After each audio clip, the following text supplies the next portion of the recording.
I thought about this the other day. I'm like, oh man, someday Peter Cullen is gonna die. Hopefully he's doing like Tupac and just banking lots of .prime Oh, dialogue. he's Primalog. he's just constantly recording everything so you can cut it up. Exactly. He's like, and he's reading out of the dictionary. Read all your articles. Megatron must be stopped, no matter the cost.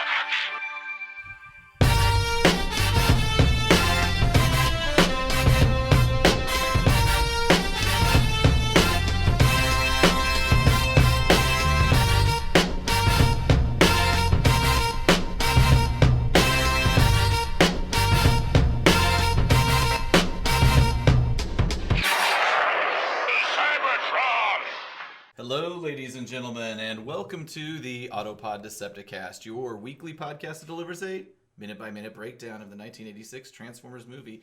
God damn, that's a mouthful. Mm-hmm. It's Let's good. shorten that down. Nah.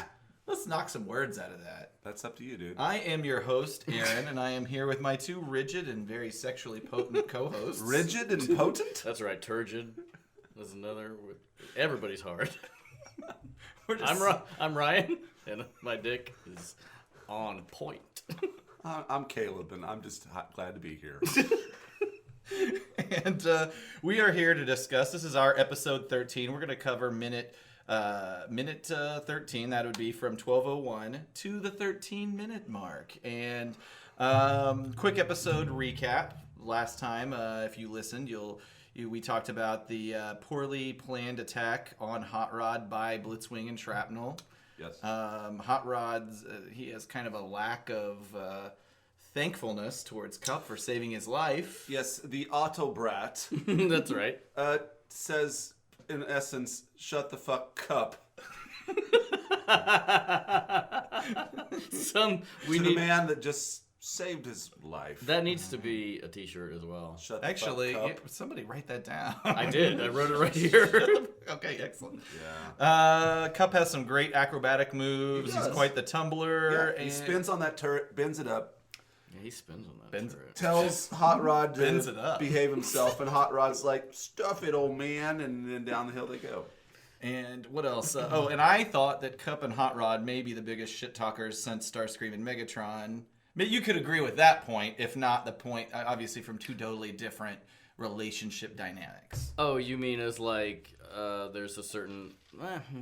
I still don't think it works. Because No, like I don't there's a either. hostility in Megatron that is just Yeah, like that's contempt. Well, there's some contempt in KUP for Hot Rod, but I do think It's it a comes from a place of like love. you need. I'm trying to teach you, you stupid fuck. Yeah.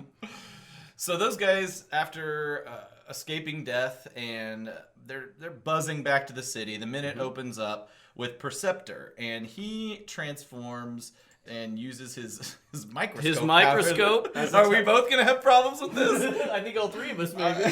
He uses his microscope as a telescope. Exactly. So, yeah, right off the bat, it feels like we have a problem, right? Well, I rationalize it this way. I'm like, again, they are not the things they transform into. True. They are mimicking They're those mimicking things. them. So it makes... But why? But I know. But also, why a microscope? But I'm like... Hey, ever to be let's ever. let's just get this out of the way. Why anything? Sure. Okay. I think it does it's- make more sense that, of course, he would have telescopic capability. Yeah. But also, yes, it's like... why It's a the microscope? very opposite of what It is Okay. alt 100%. mode is supposed to Worth do. commenting on, but not worth like losing any sleep. All right, over. nobody's... I lost a lot of sleep over this guy. It's problematic. The writers, I'm just picturing them like, he's got a scope thingy. Let's let him just do that. There's a lot of scope, well, just telescopic zooming in on shit in this movie. Why couldn't he have just had a visor like Hot Rod and somebody else that we'll see in somebody the that we'll scene? see soon. All right. Well, anyway, I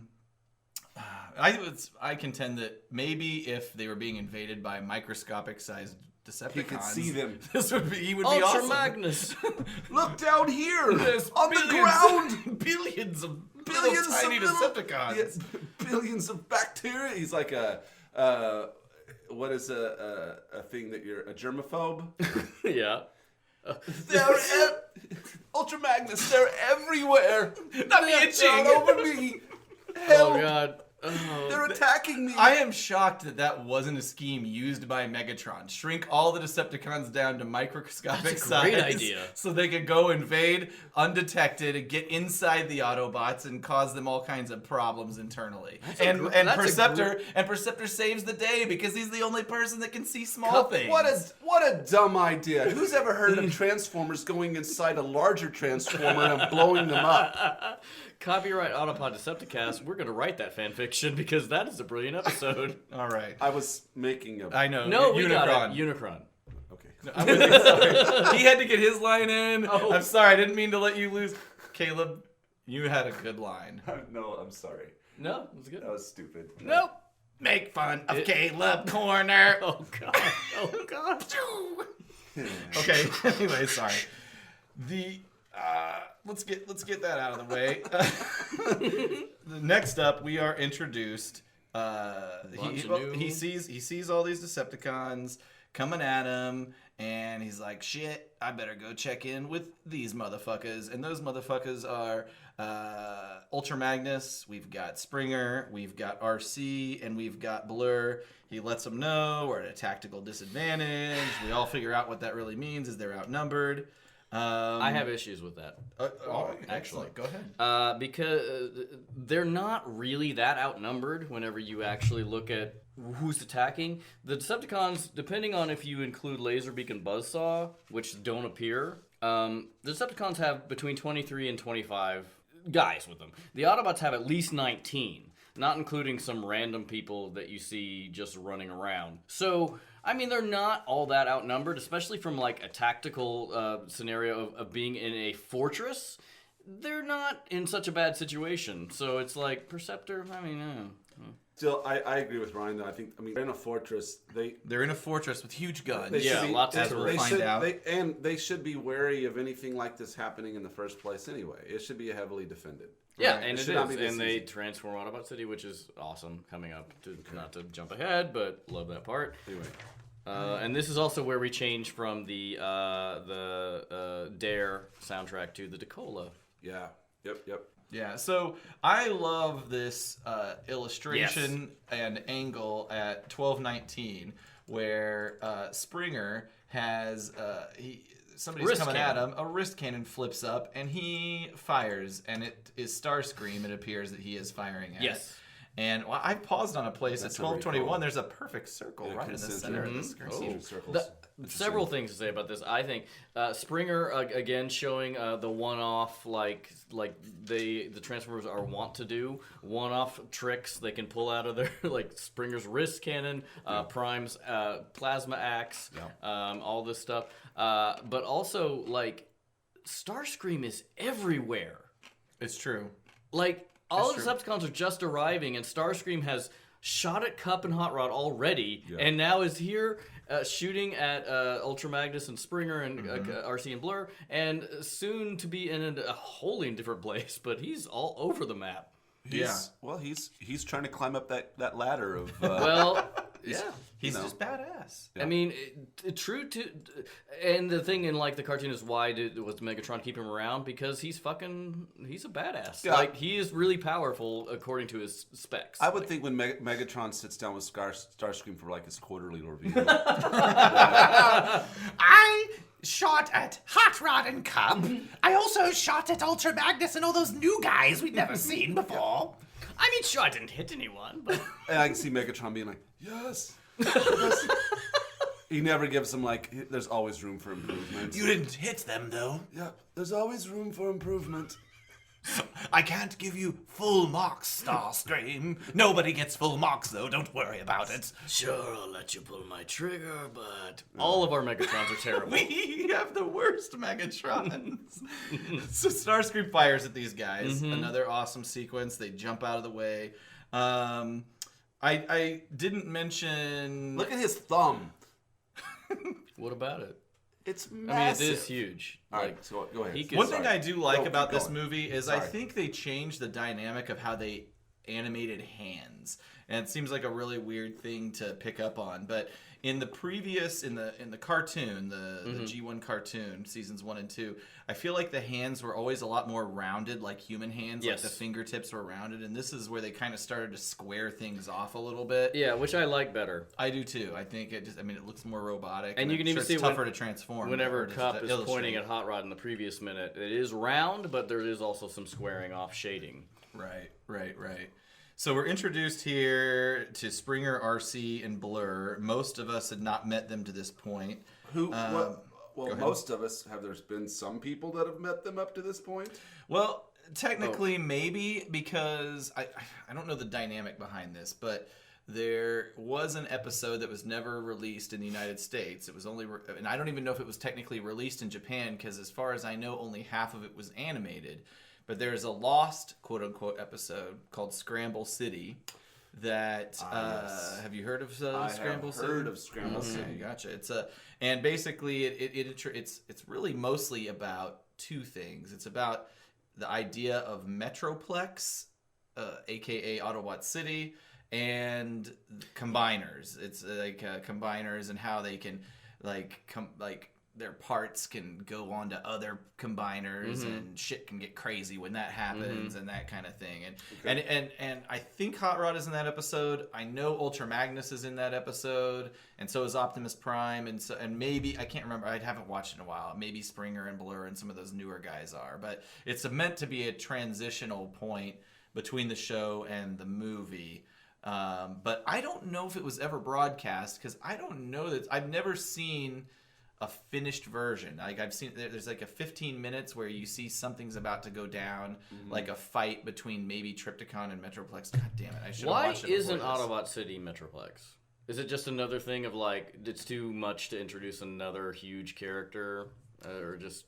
I guess it would change. We've the had this dynamic. conversation Did we? before. I think we- Well, not on Oh, the record, but I think we have had debates on whether this Autobot City is Metroplex, yeah. And I don't know for a fact. And we can bring this up again. I'll watch Five Faces of Darkness, because I think the whole point of Five Faces of Darkness, which is the 5-parter that takes place after the movie, is they need a transformation cog Yes, to transform that's introduced Metroplex. with the cities of like there's a transformation cog. And so I don't know. They don't call it. They don't refer to Metroplex in the show here, but I always assumed that it was Metroplex. That's what I thought when I was a kid. When I saw it, I'm like, oh, that's Metroplex. But they call it Autobot City. But so Ultra Magnus, bad toy or the worst toy?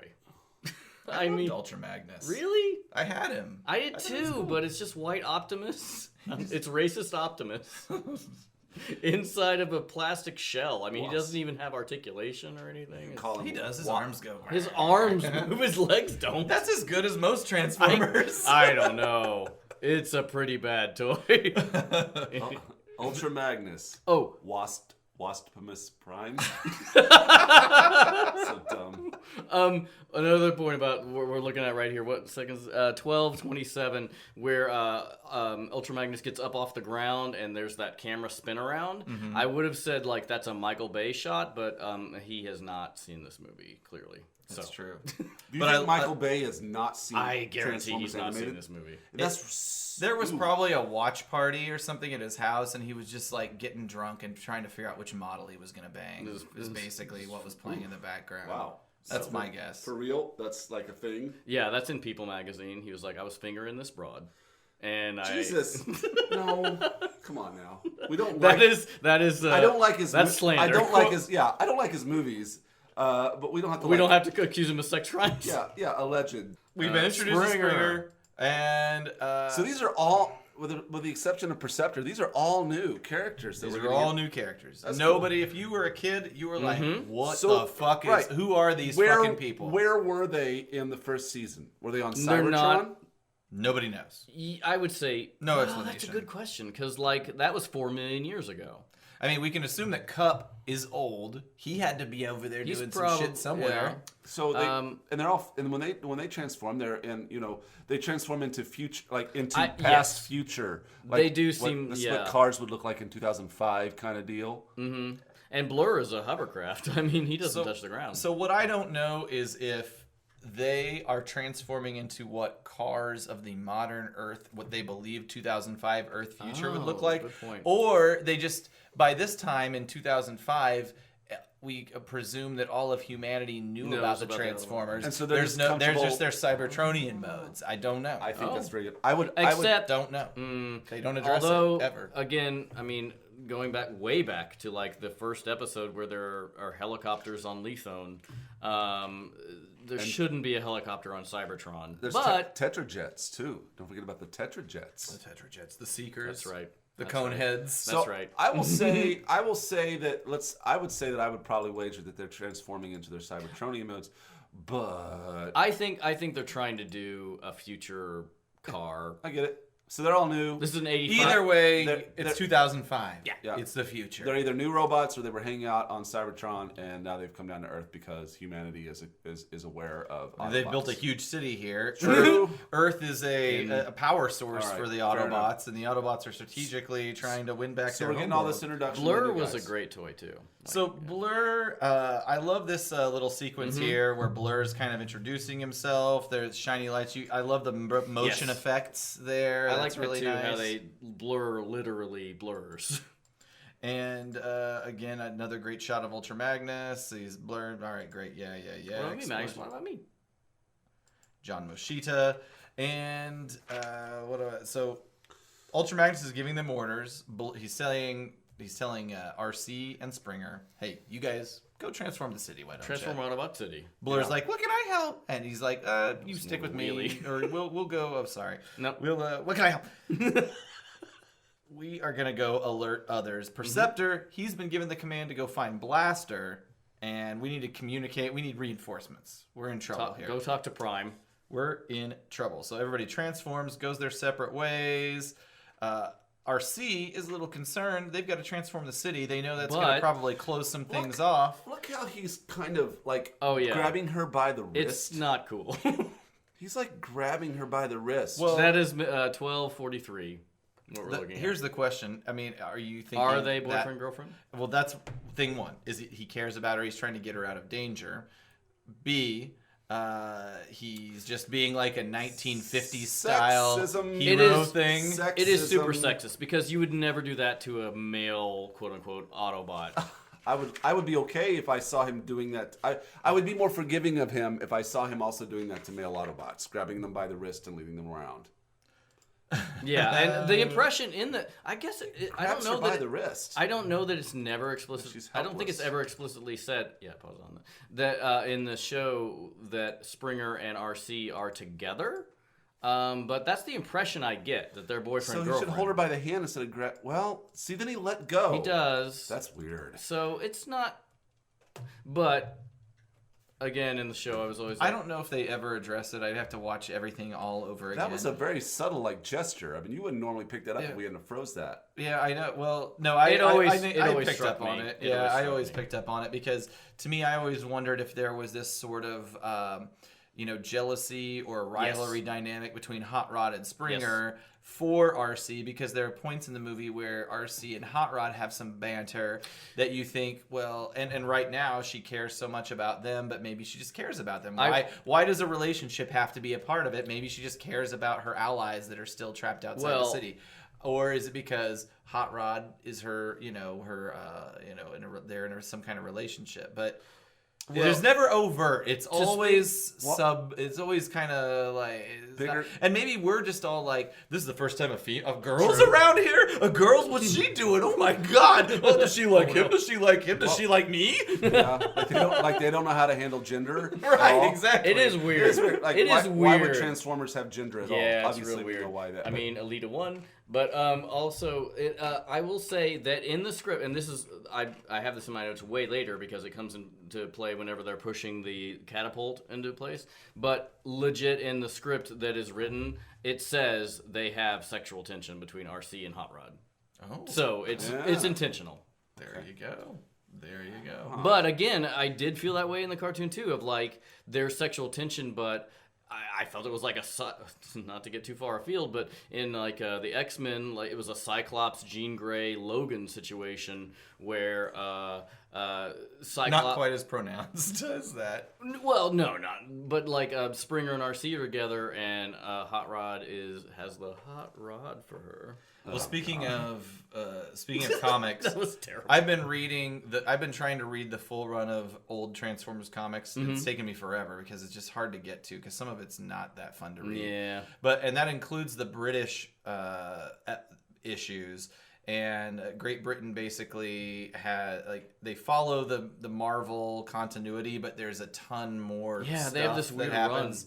And in their version of the story, there's a lot more that centers around these 2005 characters. And Hot Rod and Arcee, if I remember correctly, were in a relationship, but somehow broke it off, and she and Springer together, and Hot Rod doesn't like it. So within that dynamic, there's certainly, it was written a relationship between Arcee and Springer. However, in the cartoon world, I don't think anybody ever really talks about it. And I think after Hot Rod gets promoted, so to speak, they ever talk about it again. No, I don't know that they ever talk never about her and Springer. She's just a female character doing her thing. Yep. She also has shades. Yep. I love her shades. They are like fucking 1989 cool mode hip hop is alive and well in New York style Arcee shades. has fucking lipstick. She does. I'm sorry, but yeah, I love the shades too. Again, I mean, we have crammed so much telescoping lenses into this past like 3 minutes. Ron Friedman must have loved telescoping lenses. He's like, they come down all the time. Let's just give everybody the ability to see further than they can see normally. If I had them, I'd just always have them on. Oh, well, you can't even like find the toilet. But that's because it's so funny. It's like when you see those old ladies out in public that just had like cataract surgery. They've got those big shades on. Yeah, Do you ever see that? I love seeing those ladies. I love those ladies. Terminator shades. Yeah, Shades. yeah. This is also a problem that we're about to see, like at 12:44, 40. Yeah, here we go, 46. Is she seeing through the wall? Because there's no way she can have this vantage point. No. Oh, and this is again where Starscream is again So shooting. I will say this to your. I had the same thoughts you did about Okay. Starscream being everywhere at once. We don't know that you That's can't true. prove that Starscream. You can't that see the could colors. be Thundercracker or Skywarp. It's definitely not one of the Coneheads because they don't have the stylized wings. Right. But I would assume that it should be Starscream because Starscream was dogging them earlier. Right. Right. But then we saw Starscream dog the Well, other guys. I mean, so unless he's just haphazardly just flying around and shooting randomly at whatever. He's a wild card. He went in and he shot at, and maybe it's because in video games, I know you fly like those Star Wars video games. You fly past your target and you're like, oh, I'll shoot at this and go and circle back and Granted, these guys. He is a jet. It's true. Yeah. He can get around pretty. So He can he's- find targets. He's nimble. Yeah. Do Hundreds whatever. of miles an it's hour. true. And also to this point, there's no proof that Thundercracker and Skywarp are here. Mm-hmm. We see some of the Coneheady guys, but we haven't seen Skywarp or Thundercracker. Although, But they are We there. do see them later on Yeah, during they're 100% the Galvatron there. sequence, so they're around. Never mind. But I will say also to your question about Arcee. And Dirge is there too. I'm sorry. About Arcee's visibility, she's obviously using the same kind of video technology that Laserbeak was using when he was spying. You know, I did think fine. one of my thoughts was, We've accepted that. is she tapping into a security camera? She's tapping into the cameras that are being used to film this movie. I said the same thing about Laserbeak. That's right. Why can't you guys get behind that with me? this fourth wall breaking thing is Yes. is pretty unique to this movie. So these guys are getting shot at, and he grabs her again, Caleb. By the wrist. He again. grabs her again. He's like, Not we can't cool. deal with this. We've got to transform the city. That These is- guys are grown-ups. Yeah, Let's go he to straight So up either way, pulls her there is a along. level. We talked a That's- little bit about gender roles on a previous Yeah. episode, but You won't see she that. is treated with those kind of like Yeah. Yep. 1950s Yep. style kid It's- kid glove it- men She know needs- best. she needs You gotta to- stop it with your emotion. We got to transform the city and Yeah. get things going. Like, this is not the place There for needs this to be like a conversation. male motivation. But yeah. Let's it is acknowl- weird to watch. Let's acknowledge it. I mean, we are good third wave You will not- feminist allies. You will not. So You will not see that. I hope you would not see that in animated things these days. no, I wouldn't think so. They get raked across the coals. Yeah, there was one thing I was oh gosh, what was it? I will can you go back a little bit? I I'm will sorry. acknowledge it is nice at least that they did introduce a female Transformer. It's weird though. It's not the first. She gets credit for being the first female Transformer, but she wasn't though. It's Alita weird. 1. There's Who's Alita Alita 1. 1? There was a group. There was an episode where these female Transformers were harassing Shockwave. He was like, female Transformers, that one. and there was a Really? big deal about female Transformers. Oh, really? Coming and stealing in it. They were like hijacking some energon from Shockwave. It was the whole thing. Really? Yeah. Your I can't- favorite guy, Shockwave. You know, at least one. So it's like- at least one of them had a name, Chromia, and I can't remember. I'm sure they all had names. I'm gonna check that out. But it was That like sounds that was fascinating to me. truly. I don't know if that or the Alita 1 thing came first, but there have essentially been female Transformers from the beginning. Oh. Not that they've been given the opportunity for character development as much as Arcee has been. It's so but, weird. Had been Because rather they don't fuck. So like, that you know of. I guess. I think it. I don't know. I don't understand the. I haven't read. I've said this multiple times, so I apologize. The IDW comics expand upon the dynamics, the relationship dynamics of Transformers in a way that that obviously the cartoon never touched on. Yeah, It was they meant for probably kids. fill Those in. comics are more meant for older people. Right. And in fact, I think there would be what you might consider homosexual relationships in the IDW comics, like the character, and I haven't read them. I barely know this, but I know that the character of Brainstorm and I think Rewind. So Brainstorm was a headmaster in G1. I don't know if he's a headmaster in IDW, but also Rewind, one of Blaster's tapes, apparently have some kind of conjugal arrangement together that is. Casey Kasem breaking in once again with your Transformers corrections. The Autobot Aaron is actually thinking of is Chrome Dome, not Brainstorm. As per usual, these fuckwits can't be trusted to know anything. Say, listeners, here's a shout out from yours truly. Does anyone know how to exorcise a spirit from eternal servitude? Because if you do, there's one fella that would be real happy for the favor. As always, keep your feet on the ground, and I hope these three guys drown real slowly, being waterboarded by their own urine.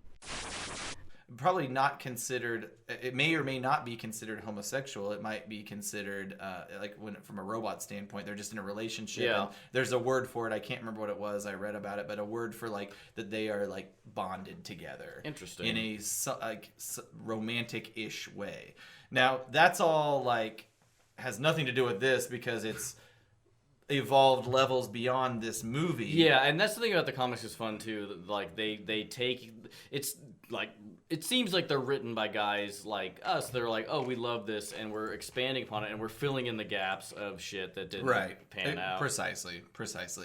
When we were talking gender roles, it's weird. They're transformed. Yeah. And then then they here's go where and they transform the I city. love the transforming of Autobot City. Glowing things. Yeah. Well, huge, more like, glowing things. huge Yes. well, you know by the way that they've illustrated those are important components that have that mean And we'll get it's into it like, in the next you know, minute. they might as well push a giant red button. I mean, that's what they're doing. And they're maybe they're literally transforming something. yeah, to get and it. maybe Yeah, this is sure. the like pre-version of the transformation cog that the city. Yeah, I need to go back and watch. The Scramble City is on a so I have a couple versions of Transformers the movie, and Scramble City is included as a bonus feature on one of them, and I'm almost positive that Metroplex transforms as a character there, but yet in the show after the movie he can't transform. I mean, this leads me to believe that the city does not have sentience. Right. They have to. Right. They It's have just to a city. pull It's some levers. It's just mechanics and yeah. make this happen. But and this is only the first of the levers they're going to have to pull to make this city go down. But so that basically brings the on-screen minute to a close. Arcee does not have back. Honestly, that's something that the fandom is irritated about. Not on screen. Actually, it's in the interpretation of Arcee as a toy character. So, as a kid, Arcee was never turned into a toy. The G1 doesn't have an Arcee toy. Really? Right. I have a version of Arcee. I believe she's down there doing some kneeling. They never No. put out an RC toy. They never put out an RC toy. So the Generations version of the character is just down there. There's several third-party versions of the character coming out as well. But I think the thing that I've read that the fandom is irritated about is that they make her too curvy. Like this is like almost a sexist interpretation of the character because she does have a round booty. She does. She's a robot. Like here, she's a robot, right? And she has legs. She has round legs, round arms. I mean, she has feminine features. But some people would argue that this is too feminized. Like that's ridiculous. Now you're just trying to create something for us to jack off to. I guess. I don't know that I like agree with that. question. If she's supposed to be a woman, which she clearly is supposed to be a female Autobot, why not give her curves? Like no, I understand that, but I think most people. I guess this is more like an outfit for battle, and this is more like a swimsuit kind of thing. I don't know that I agree. We'll take a picture of this Arcee and put it up on Facebook and she is. Instagram, you could argue certainly more humanoid in her interpretation. Yes, although I would say also, I mean, they don't go to the extent of giving her like tits. I mean, it's still. She has an upper. I don't know. She just shelf like, but a bust. all but like.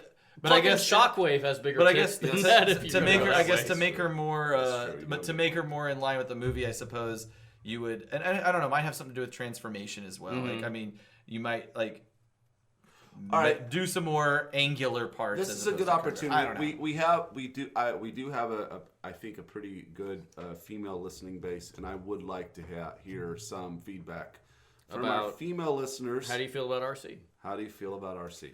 In terms of Transformers, is there sort of a glass ceiling busting element to Arcee? Because in modern, again, going back to the IDW situation, there are more Transformers that are inspired by feminine gender roles that were not in part of G1. They've just been created. There's a whole combiner that is. Combiner that is composed of 5 female characters that turns into one giant. And so again, and this is said without an understanding completely of how the IDW series handles gender roles within Transformers, but there are more female centric characters in that universe than there are in this universe. I mean, I'm pretty sure I can't remember if they introduced any more female roles after I don't think so. So yeah, but Transformers does have a great human female, real world female following. So and it maybe doesn't even matter to them. And that's like the YouTube thing I fell down watching with the Diaclone stuff. Watching collections was a woman who loved Transformers and like collected all that stuff. And yeah, it's something that is classically thought of as a male thing, but yeah, there are plenty of women. Some of the greatest comic artists that are doing Transformers today are females as well. So, I mean, this isn't a place to talk about what females' roles, like in real world roles, are. But I'm just curious. I'm just really curious, but due to the fact that it is historically been such a male centric. I mean, obviously, it was targeted towards boys, and but you know, how does that work? Well, I don't know. Let's keep it simple, like Ryan said. Like we would like to hear. It doesn't have to just be our female constituency. We might need to summarize this into wholes. Yeah, we'd like to hear what you think about Arcee from a gender standpoint. Okay, guys, so I'm going to get into new voice actors real quick, and I'll try and make my way through this quickly. I've actually, god dang it, another 2 pages of notes. Perceptor. Yes. Paul Eiding is the name of his voice actor. Perceptor was his only robot character on the Transformers. He also voiced a character named Decepticast, Eurythmian communicator, and he was an old man in Madman's Paradise, so he played some non-robotic characters. Oh, somebody named Scrawny from an episode called The God Gambit, and Z-Bob Scandana. That has to be Douglas Adams' influence. Douglas Adams, Douglas Arthur. Douglas Adams. Douglas Adams, sorry. What was the name? Z-Bob Scandana. Other shows he was on: Ben 10, Cow and Chicken, Toxic Crusaders, The Jetsons. Lots of video game work. Probably his most well-known, Colonel Roy Campbell from Metal Gear. Maybe I'm the only one among us that I played those don't games. remember that character. He's the Colonel that's always chiming in. Oh, Snake. Snake. Oh, in the original, don't do what you're doing. In the original NES? No, there was no voices on the original NES. Oh, that's right. Yeah, starting with the PlayStation. You idiot. Idiot. Come on. Dummy. Metal Gear. That's right. Dumbass. Live action. He's been on such shows as CSI Miami, ER, Tales from the Dark Side, Star Trek Next Generation, and Cheers. Oh, we all love two that. of my favorites. Oh, cool. He's done some cool shit. That's right. Now we like him. Now we like him all of a sudden. Did we ever dislike him? Springer, a gentleman by the name of Neil Ross, born in London, England, UK. Really? Don't you don't say. I do not. Sorry. I do. Wow. Hey, you don't say. Sorry. I believe the reason. I'm assuming the reason that Caleb is enjoying himself so much. We have a lot of UK people that are listening to the show. We do. By the way, I love that. I've been very pleased. Like with our Twitter following, we get a lot of people from Britain.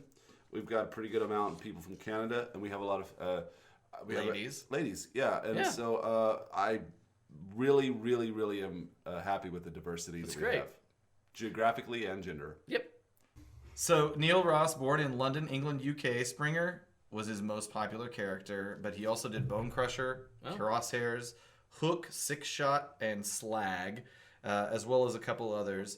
Some non-Transformer characters, G.I. Joe, you guys will like this. He did Shipwreck. I love Shipwreck. That's the best. He was the best This character. is now my favorite Well, he guy was essentially Jack Nicholson. Yes. from the last detail. Oh, was that one? So there was a Jack Nicholson movie in the early 70s called The Last Detail, and he plays a Navy guy that him and another gentleman. It's a good movie. Him and another gentleman go to. They're like military police, only they're Navy military police. What they do is they go take custody of a Navy guy that is going to be court-martialed, and they're taking him to his court-martialing because he went AWOL. Gotcha. The guy that they're court-martialing is Randy Quaid. Oh, wow. And so it's all about their experience moving this guy, taking him to trial. I'm sure they become sympathetic to him, perhaps. To a certain level, it's his last detail. It's weird not knowing anything about that movie, but yet it was still obvious. It speaks to how every role Jack Nicholson does is a variation of Jack Nicholson, because that character of Shipwreck is so Jack Nicholson. Yeah.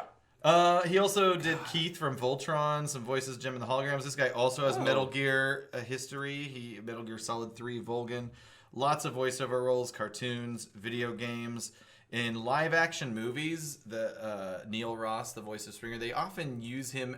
It's funny. They use him as narrators or radio announcers. So he even is a voiceover guy when he's in live-action movies. He's like, yeah, you got a voice. You got a face made for radio. In Back to the Future 2, in Dick Tracy, Gremlins 2, Quiz Show, he plays like radio guys. That's cool. You don't see his face. That's cool. He's been in a lot of stuff. He's been in a lot of stuff, and we've talked about Bill and Ted's Excellent Adventure a couple of times as a Dino De Laurentiis thing, but also Frank Welker did the voice of Station. Well, you'll recall there are two stations, and Mr. Ross does the voice of one of the other station. So those two guys have been jamming it together forever. It's such a small community.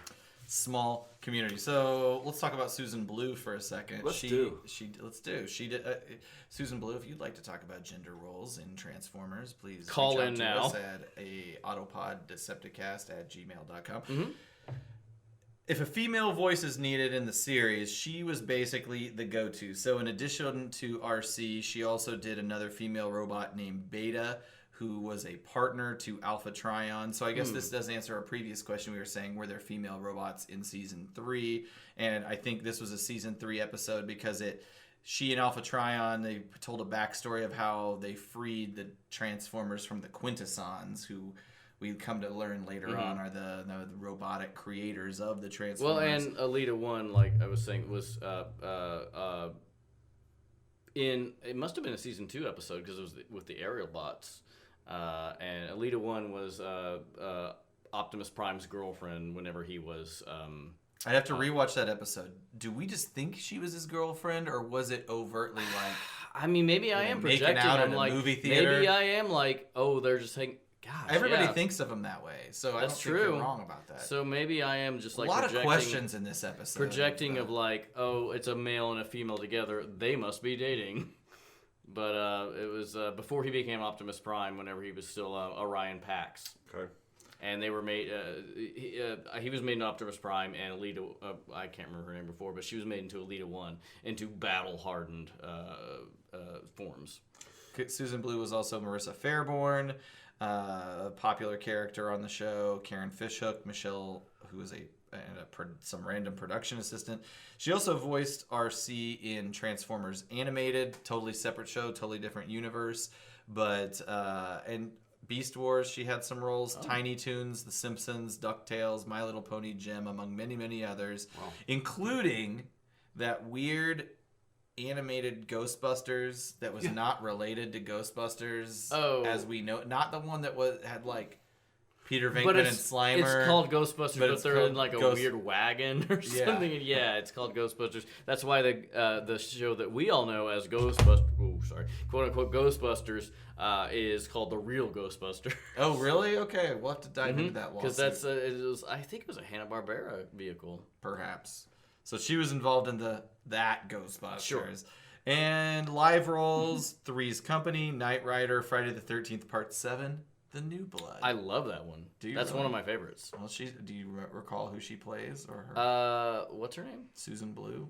She's a woman. I mean, she must be. Maybe she must be the mom in that then. I'm not for sure. The name doesn't ring. Yeah, look it up. Caleb is so done. No, I'm fine. I'm cool. Okay, I think you were out of. No. Keep going. I'm just looking real quick. I'm always just amazed at how the diversity these people have. Like, yeah. She was on Knight Rider. Incredible. What was the earlier sitcom she was on? Yeah, she's the mom. Oh yeah. Amanda Shepard. It looks like she dies. She does. She does. What a cool career, though. What a cool career to have, to be able to do all this different stuff. I know, it's amazing because the guy she does die because the guy from Weekend at Bernie's, whose name I can't remember, plays her daughter's psychiatrist.